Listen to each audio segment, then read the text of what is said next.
So Jamie Burke, CEO, co-founder of OutlierVentures.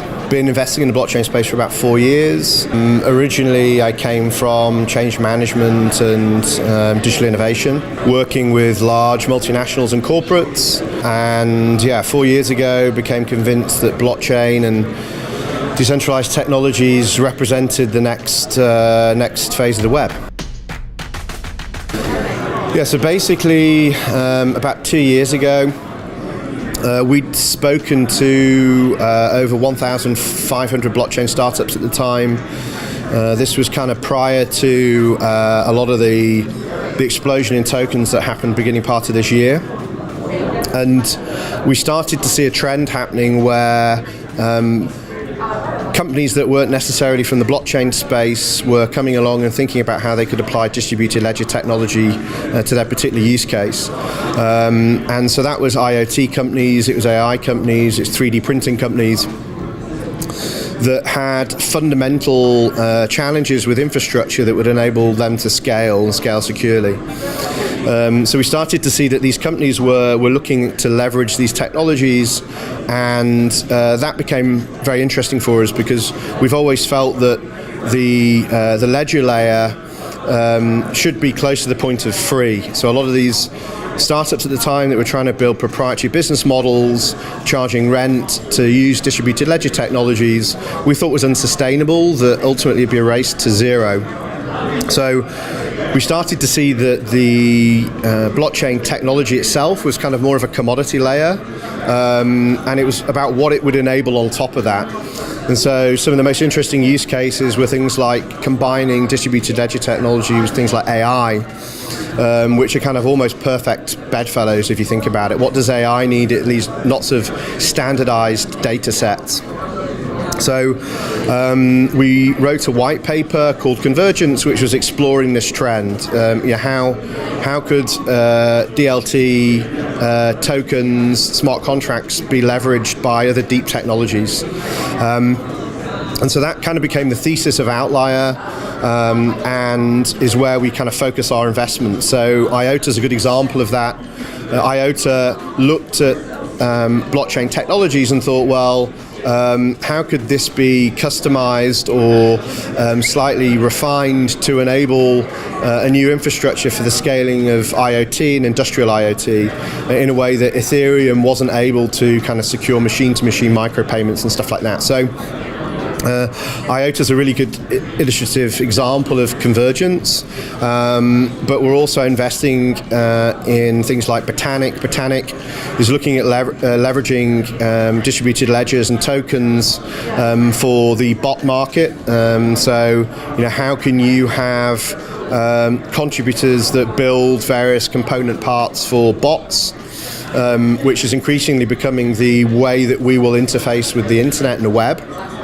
And how can you kind of create a bot economy that's going to be existing on a ledger where you can have attribution of contribution to the building of the various aspects of the bot, training the bot with AI, and how can you incentivize that system? So that's kind of the convergence thesis, and that's where we've been focusing for the last 2 years.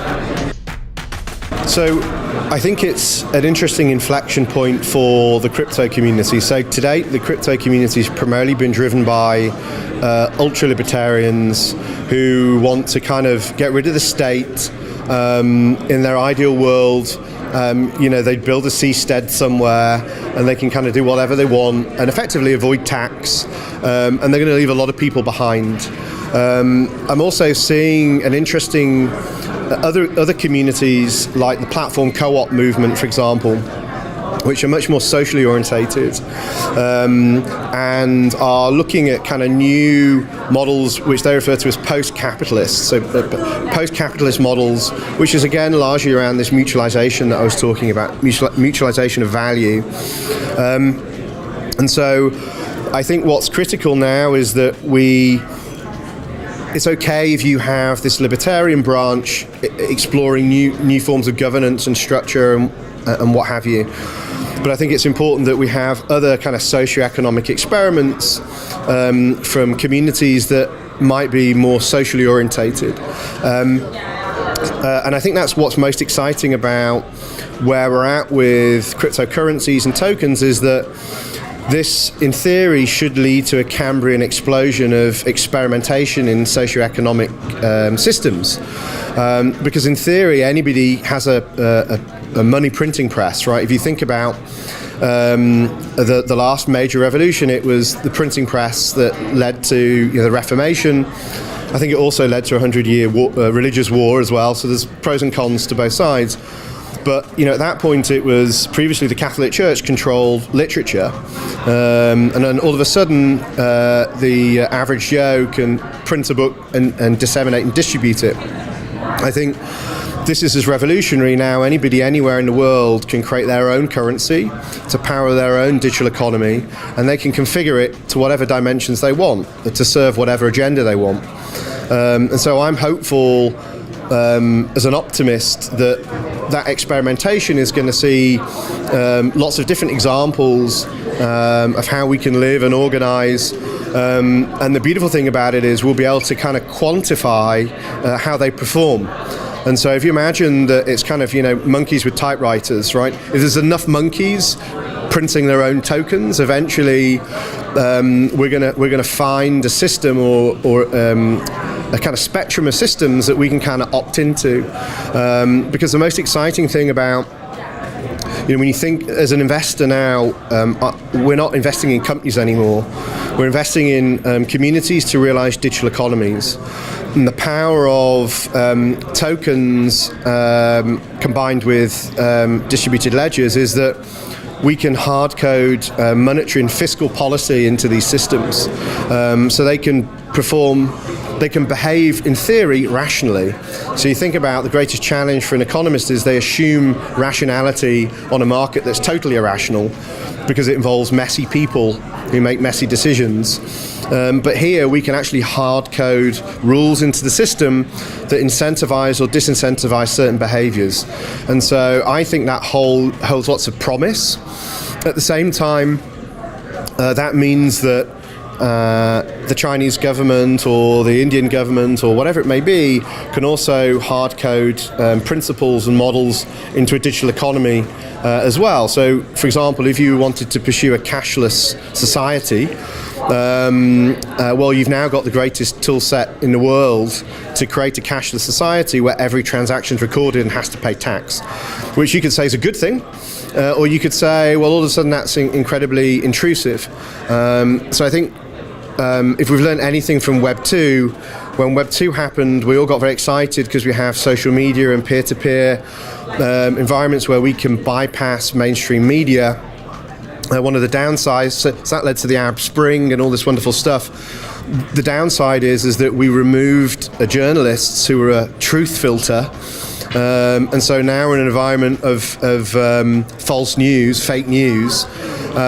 So there's pros and cons to technological innovations. I think the same is going to be true to this new technology kit that we've been gifted.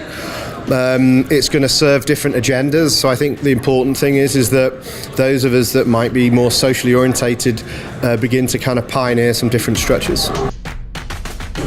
The whole principle of a ledger is that it's a record, right? And you then trust in the legitimacy of that record. So that promises accountability and transparency and auditability. The reality is there's large parts of the world, whether it's governments or private corporations, that actually don't really want that. There's been a number of blockchain startups, for example, that were trying to apply ledger technology to supply chains when they realized that actually most companies don't want auditability of supply chain for a number of reasons. So that's kind of in a commercial setting. I do think the kind of naivety of the web to date has been, well, we can create these anonymous environments and that's going to be beneficial to everybody. And in reality, when people aren't accountable, some of the stuff you see people trolling online, you just think, what could possibly motivate somebody to use their spare time to want to kind of just do that level of hate. So I think the next phase of the Web 3, needs to bring in identity and reputation. That doesn't necessarily have to reveal, your date of birth and your home address, but the idea is that you can be blacklisted or whitelisted in certain environments where you can drown out trolls or bots. So if you think about, I think there's a certain stat, and I can't recall it, but the amount of internet traffic that's just driven by bots at the moment. And these bots are largely for malicious activities, whether it's spamming, whether it's troll farms. So I do think one investment that we're working on at the moment is Botanic, and they're looking at every bot having an identity, and even the constituent parts of a bot, because you can effectively configure a bot by borrowing different aspects from a marketplace. But the idea is that a bot has an identity, it has a license plate. Each constituent part has a license plate, so you can know, can I trust this bot? And then you could, in theory, in a media environment, you can ban bots that have a low trust score. So you can start to filter out that way, whilst keeping the web open. We need a reputation layer, we need an identity layer, because I think at the moment the web without that is fundamentally broken. I don't think it's helpful to society.